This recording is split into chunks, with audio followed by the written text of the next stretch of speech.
আসসালামু আলাইকুম। অন্য মঞ্চের আলাপচারিতায় আপনাদের সকলকে আমন্ত্রণ জানাচ্ছি। আজকের আলোচনায় আমাদের সঙ্গে আমন্ত্রিত অতিথি হিসেবে আছেন। ভোট হচ্ছেই বাংলাদেশে। মোহাম্মদ ইউনূস ভাবছেন তিনি করাবেন ভোট, অর্থাৎ তার সরকার ক্ষমতায় থেকে নির্বাচন পরিচালনা করবে। একেবারে ভুল ভাবনা। ইউনূস সরকারের অধীনে যে ভোট হচ্ছে না, এটা এখন নিশ্চিত। হ্যাঁ, নিশ্চিত বলেই বলছি।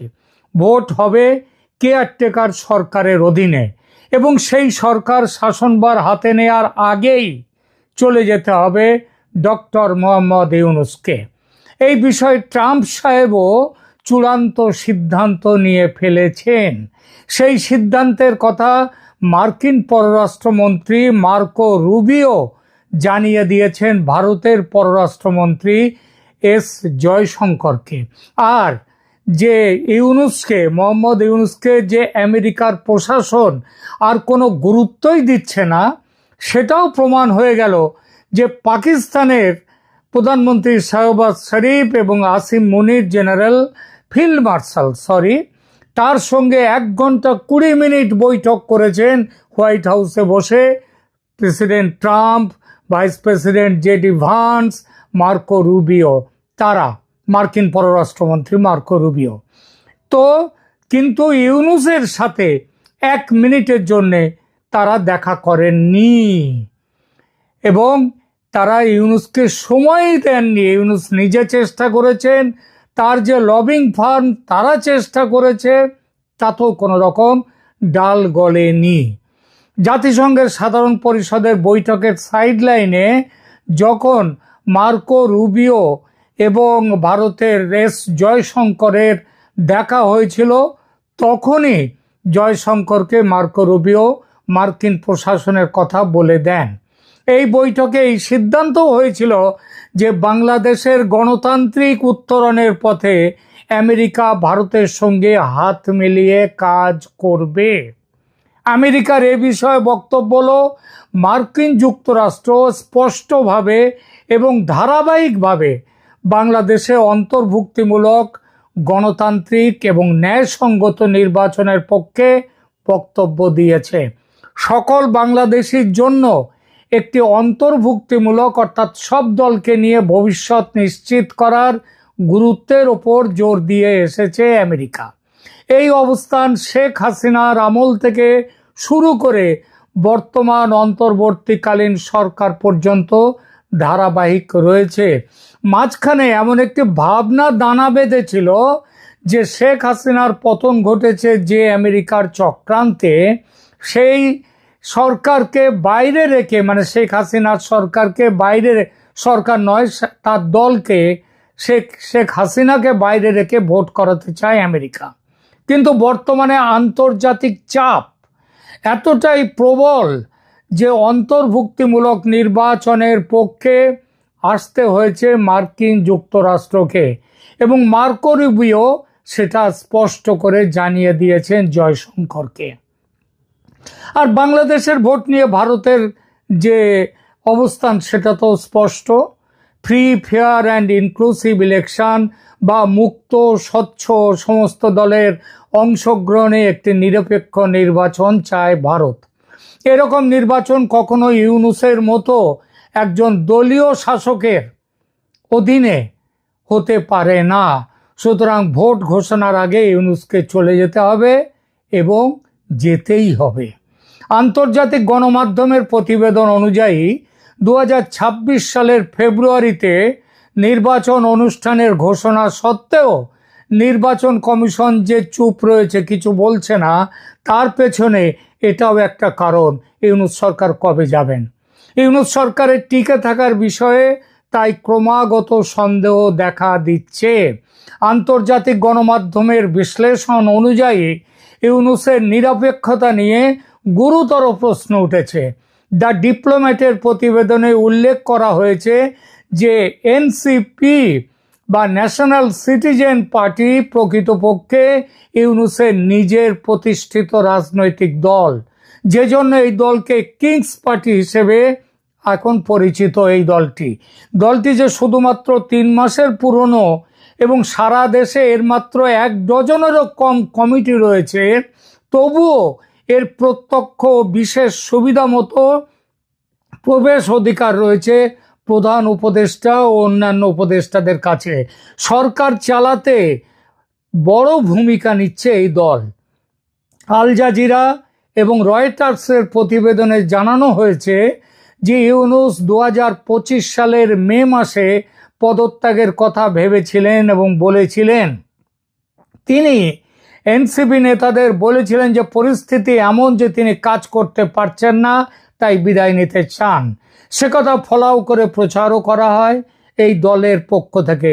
তারপর ইউনূস সিদ্ধান্ত যেটা পাল্টান, সেটাও এই দলেরই অনুরোধে। স্পষ্টতই এটা ছিল একটা গট আপ গেম।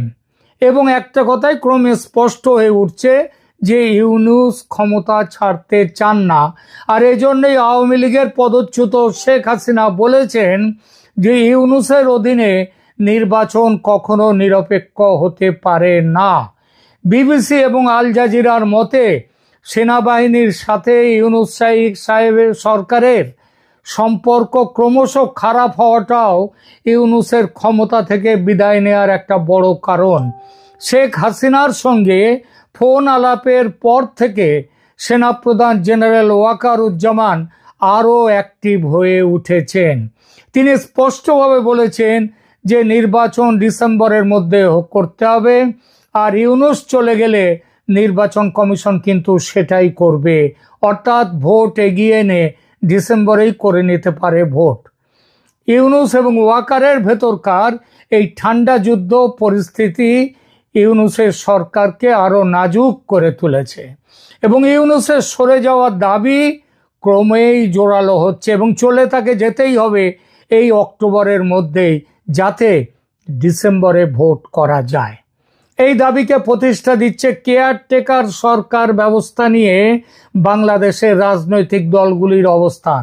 এই দলগুলি কেয়ারটেকার সরকার ব্যবস্থার সমর্থক ছিল এতকাল। আজ যদিও তাদের অনেকের অবস্থানের পরিবর্তন ঘটেছে। তাদের কেউ কেউ চাইছে ইউনূস ক্ষমতায় থাকলে তাদের রাজনৈতিক সুবিধা, সুতরাং ইউনূসের নেতৃত্বে হোক নির্বাচন। কিন্তু পুরনো দাবির ভূত যে ছাড়ছে না তাদের। 2024 সালের 17 ডিসেম্বর হাইকোর্ট পঞ্চদশ সংশোধনীর একটি অংশ বাতিল ঘোষণা করে কেয়ারটেকার সরকার ব্যবস্থা পুনর্বহাল করেছে। আদালত তার রায়ে বলেছে যে কেয়ারটেকার সরকার ব্যবস্থা বিলুপ্ত করা সংবিধানের মৌলিক কাঠামোর পরিপন্থী ছিল। 2024 সালের 17 ডিসেম্বর বিচারপতি ফারাহ মাহবুব এবং বিচারপতি দেবাশিস রায় চৌধুরীর হাইকোর্ট বেঞ্চ পঞ্চদশ সংশোধনীর 20 ও 21 ধারা অসাংবিধানিক ও বাতিল ঘোষণা করেছে। আদালত তার রায়ে বলেছে যে কেয়ারটেকার সরকার ব্যবস্থা বিলুপ্ত করা সংবিধানের মৌলিক কাঠামোর বিরুদ্ধে এবং গণতন্ত্র, অবাধ ও সুষ্ঠু নির্বাচন এবং বিচার বিভাগীয় স্বাধীনতাকে ক্ষুণ্ণ করেছে। এই রায়ের ফলে সংবিধানে কেয়ারটেকার সরকার ব্যবস্থা পুনর্বহাল হয়েছে এবং সংবিধান সংশোধনের ক্ষেত্রে গণভোটের বিধান পুনর্বহাল হয়েছে। এই রায়ের বিরুদ্ধে আমি এই রায়ের ব্যাপারে আলোচনায় এক্ষুনি যাচ্ছি না, এটা এই আলোচনার বিষয় নয়। তবে এই রায়ের বিরুদ্ধে আপিল করা হয়েছে। বিএনপি, জামায়াতে ইসলামী এবং বিশিষ্ট নাগরিকদের পক্ষ থেকে দায়ের করা 3টি রিভিউ আপিলের শুনানি আগস্ট মাসে অনুষ্ঠিত হয়েছে। কিন্তু কেন এই রিভিউ আপিল? কারণ রায়ের খুঁটিনাটি বিষয় নিয়ে এই আপিল আদতে ইউনূসকে ক্ষমতায় দীর্ঘস্থায়ী করার পরিকল্পনা, নির্বাচন বিলম্বিত করার একটি চেষ্টা এবং ইউনূসের ক্ষমতায় থাকা এই দলগুলোর নির্বাচন জয়ের সুবিধা এনে দিতে পারে বলেই এই আপিল। এসব আপিল না উঠলে এতদিনে ইউনূসের বদলে কেয়ারটেকার সরকার এসে নির্বাচন করে সরে যেত এবং নির্বাচিত সরকার ক্ষমতায় আসতো, কিন্তু তা হয়নি এই আপিলের জন্য। আর তারপর এবং এই দলগুলো সেটা চায় না বলেই। আর তারপর নতুন সরকার এসে এটা তো করতেই পারতো যে ঠিক আছে এখন ভোটটা হয়ে যাক, তারপর কেয়ারটেকার সরকার আসুক, ভোট হোক, তারপর নতুন সরকার এসে চাইলে পুরো পঞ্চদশ সংশোধনী বাতিল করতে পারত। সেটা করেনি এই কারণে যে দলগুলো সেটা চায়নি এবং এখনো চায় না যে ইউনূস সরকার বিদায় নিয়ে কোনো নিরপেক্ষ সরকার আসুক। এজন্যই আপিল শুনানি পিছিয়ে যাচ্ছে। আর এই কথাটা মাথায় রেখেই জামাতের নেতাদের, বিএনপির নেতাদের, এনসিপির নেতাদের নিয়ে আমেরিকায় গিয়েছিলেন ইউনূস সাহেব, যাতে আমেরিকার প্রশাসনের কাছে তুলে ধরতে পারেন যে সব দল আমি ক্ষমতায় থাকি, এইটাই চাইছে। কিন্তু আমেরিকা প্রশাসন, ট্রাম্প সাহেব তাকে সে সুযোগ দেননি, তিনি দেখাই করেননি। আর ওই ছবি বিতর্ক নিয়ে আমি এখানে আলোচনা করতে চাইছি না, কিন্তু ছবিটার পেছনে একটা ঘোটালা যে আছে সেটা পরিষ্কার। কিন্তু কতদিন এইভাবে পিছিয়ে দেয়া যাবে কেয়ারটেকার সরকার গঠনের সম্ভাবনা এবং নির্বাচনের সম্ভাবনা? কারণ নির্বাচন যে কোনো এই দলীয় সরকারকে দিয়ে হবে না, কেয়ারটেকার সরকার চাই, এইটাই তো হাইকোর্টের এখনকার বিচার। এবং সেটা যতদিন না সেটা সুপ্রিম কোর্ট বাতিল করছে, ওই বিচারটা স্ট্যান্ড করছে। ফাইন্যান্সিয়াল টাইমস ইউনূসকে বাংলাদেশের অন্তর্বর্তীকালীন সরকার প্রধান হিসেবে উল্লেখ করলেও তার যে সাংবিধানিক অবস্থানের দুর্বলতার কথা তারা কিন্তু স্বীকার করতে বাধ্য হয়েছে। ওয়াল স্ট্রিট জার্নালের বিশ্লেষণে বলা হয়েছে যে ইউনূস একজন রাজনৈতিক নবিশ, তার কোনো কাণ্ডজ্ঞান নেই রাজনীতির, এবং তিনি এর ফলে একটা বিপজ্জনক ফাঁদের মুখে এসে রয়েছেন। রয়টার্সের প্রতিবেদনে উল্লেখ করা হয়েছে যে প্রধান বিরোধী দল বিএনপি ডিসেম্বরের মধ্যে নির্বাচনের জন্য চাপ দিয়ে যাচ্ছে, সতর্ক করে দিয়েছে যে বিএনপি সতর্ক করে দিয়ে এর ব্যর্থতা দেশে ব্যাপক অসন্তোষের জন্ম দেবে। তারা একদিকে এটা বলছে, আবার আর একদিকে চাইছে ইউনূস থাকুন ক্ষমতায়। কি অদ্ভুত বৈপরীত্য ভাবুন। সরকারের সাংবিধানিক ভিত্তি দুর্বল থাকায় এই চ্যালেঞ্জ আরও জটিল হয়ে উঠেছে। আন্তর্জাতিক গণমাধ্যমের বিশ্লেষণ অনুযায়ী মোহাম্মদ ইউনূসের সরকার আজ গুরুতর চ্যালেঞ্জের মুখে। কেয়ারটেকার সরকার ব্যবস্থার আইনি পুনর্বহালের পর থেকে তার অবস্থান আরও দুর্বল হয়েছে, কারণ এটি নিরপেক্ষতার প্রশ্নে তার নৈতিক ভিত্তিকে চ্যালেঞ্জ করছে। সেনাবাহিনীর চাপ, প্রধান রাজনৈতিক দলগুলোর দাবি এবং এনসিপির কিংস পার্টি হিসেবে ভূমিকা, এই সব কিছু মিলে এক জটিল পরিস্থিতি তৈরি করেছে ইউনূস সরকারের সামনে, যা তার টিকে থাকার সম্ভাবনাকে ক্রমশ কম করে দিচ্ছে। হাইকোর্টের গুরুত্বপূর্ণ রায়ের পর কেয়ারটেকার সরকার বিষয়ক আইনি পরিস্থিতি জটিল হয়ে উঠেছে, এটা বলাই বাহুল্য। 2024 সালের 17 ডিসেম্বর হাইকোর্ট এই পঞ্চদশ সংশোধনীর যে একটি অংশ বাতিল করে কেয়ারটেকার সরকার ব্যবস্থা পুনর্বহাল করলেও ওই রিভিউ পিটিশনগুলো দায়ের করার ফলে সেটা কার্যকর করা যায়নি। এই পিটিশনের মূল দাবি হচ্ছে পুরো পঞ্চদশ সংবিধান সংশোধনী বাতিল করা।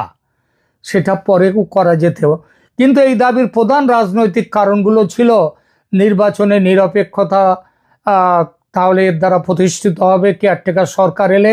বিএনপি ও জামায়াত দাবি করেছে 2014, 2018 এবং 2024 সালের নির্বাচনগুলো প্রমাণ করেছে যে রাজনৈতিক সরকারের অধীনে সুষ্ঠু নির্বাচন অসম্ভব, তাই ফিরে আসুক কেয়ারটেকার সরকার। কিন্তু ইউনূস সরকার তো নিজেকে প্রমাণ করে দিয়েছে সে একটা রাজনৈতিক সরকার এবং তার আমলে সুষ্ঠু নির্বাচন হওয়া অসম্ভব। তাহলে কেন তার পদত্যাগের দাবিতে এই রাজনৈতিক দলগুলো এখন সরব হচ্ছে না? 2 নম্বরে আসি। এরপরে তারা যুক্তি দিয়েছিল যে কেয়ারটেকার সরকার ব্যবস্থা গণতন্ত্রকে শক্তিশালী করে, দুর্বল করে না। তাই যদি হয় তাহলে এখন কেয়ারটেকার সরকার দ্রুত স্থাপনের জন্য তারা কেন কোনো কথা বলছে না? আর শুনুন, আর এই যে তারা কেয়ারটেকার সরকার চাওয়ার পেছনে আইনি কারণ ছিল 2011 সালের রায়টি ঘোষণার 16 মাস পরে স্বাক্ষরিত হয়েছিল, রায় বেরিয়েছিল স্বাক্ষরিত হয়ে, যার আইনি বৈধতা নিয়ে প্রশ্ন উঠেছিল এবং তারা তুলেছে। মৌলিক কাঠামো, কেয়ারটেকার সরকার ব্যবস্থা সংবিধানের মৌলিক কাঠামোর অংশ এবং এটা বাতিল করা অসাংবিধানিক, এটাই হচ্ছে তাদের কথা। 3 নম্বর, রায়ের বিরোধিতা করতে গিয়ে তারা 2011 সালের সংক্ষিপ্ত রায়ে দুটো নির্বাচন কেয়ারটেকার সরকারের অধীনে করার নির্দেশ ছিল, কিন্তু পরে ফাইনাল যে অর্ডার পূর্ণ রায়ে এই উল্লেখ ছিল না। কিন্তু একটু ভাবলে বোঝা যাবে বাংলাদেশের বর্তমান পরিস্থিতিতে এসব কথাগুলো হচ্ছে কসমেটিক চেঞ্জের দাবিতে আপিল করা হয়েছে, যে এসবগুলো আসলে কোনো বড় কোনো কারণ নয়। আপিল হয়েছে ইউনূসের সঙ্গে দলগুলোর বোঝাপড়ার দরুন। এই বোঝাপড়ায় আছেন দেশের প্রধান বিচারপতিও। সুপ্রিম কোর্টের আপিল বিভাগ প্রধান বিচারপতি সৈয়দ রেফাত আহমেদের নেতৃত্বে 7 সদস্যের পূর্ণ বেঞ্চ 2025 সালের 26শে আগস্ট শুনানি গ্রহণ করে। আদালত 21শে অক্টোবর 2025 তারিখে চূড়ান্ত শুনানির দিন নির্ধারণ করেছে। প্রধান বিচারপতি আহমেদ বিচার প্রক্রিয়া বিলম্বিত করার উদ্দেশ্যে একটি সাংবিধানিক প্রশ্ন হঠাৎই তুলেছেন। সেই প্রশ্নটি হলো, কেয়ারটেকার সরকার ব্যবস্থা পুনর্বহাল যদি হয় তাহলে কখন বা কবে থেকে তা কার্যকর হবে? এই দাবি তো কোনো আপিলে ছিল না। হঠাৎ করে এমন একটি প্রশ্ন কেন উত্থাপন করা হলো? সন্দেহ করার যথেষ্ট কারণ আছে যে এই প্রশ্নটি তোলার পেছনে ইউনূস সরকারের অধীনে নির্বাচন করার একটা ভাবনা আছে। অর্থাৎ এবারের ভোট হয়ে যাক, তারপর থেকে কেয়ারটেকার সরকারের আদেশ কার্যকর হবে, তাই নয় কি? সেটাতে জামাত, বিএনপি, এনসিপি দলগুলোর সুবিধে। কারণ ইউনূস তো তাদেরই লোক। নিরপেক্ষতার যে দাবি তাতে গুলি মারো। কেয়ারটেকার সরকার বিষয়ক আইনি লড়াই এখনো চলমান। হাইকোর্টের রায় একটি গুরুত্বপূর্ণ পদক্ষেপ হলেও চূড়ান্ত সিদ্ধান্ত এখনো আপিল বিভাগের হাতে। অক্টোবর মাসের শুনানি বাংলাদেশের নির্বাচনী ব্যবস্থার ভবিষ্যৎ নির্ধারণ করবে এবং এর ফলাফল মোহাম্মদ ইউনূসের অন্তর্বর্তীকালীন সরকারের ভাগ্য নির্ধারণ করবে, যদি অবশ্য এই শুনানি আদৌ শেষ হয়। বিচার ঝুলিয়ে রাখতে চাইছে জামাত, এনসিপি আর বিএনপির এক একজন তো এক এক রকম কথা বলেন। কিন্তু মোদ্দা কথা হলো, আন্তর্জাতিক মহল তাদের মতামত স্পষ্ট করে দিয়েছে। তা হলো, ভোটে আওয়ামী লীগকে বাদ দেওয়া চলবে না এবং নিরপেক্ষ ভোট করতে হবে। আর তাই চলেই যেতে হবে মোহাম্মদ ইউনূসকে। সেই যাওয়া দেরিতে নয়, এই মাসেই। স্বেচ্ছায় না গেলে তাকে টেনে নামানো হবে চেয়ার থেকে। এই নামানোর প্রক্রিয়া যে শুরু হয়ে গেছে সেটা বোঝা গেছে রাষ্ট্রপতি শাহাবুদ্দিন চুপ্পুর পত্রবোমা থেকে। বলা বাহুল্য, এই পত্রবোমার পেছনে সেনাপ্রধান কিংবা সেনাবাহিনী যে নেই তা হতেই পারে না, তারাও আছে। অতএব ইউনূসের দিন যে দ্রুত ফুরিয়ে আসছে, দেওয়ালে সেই লিখন স্পষ্ট।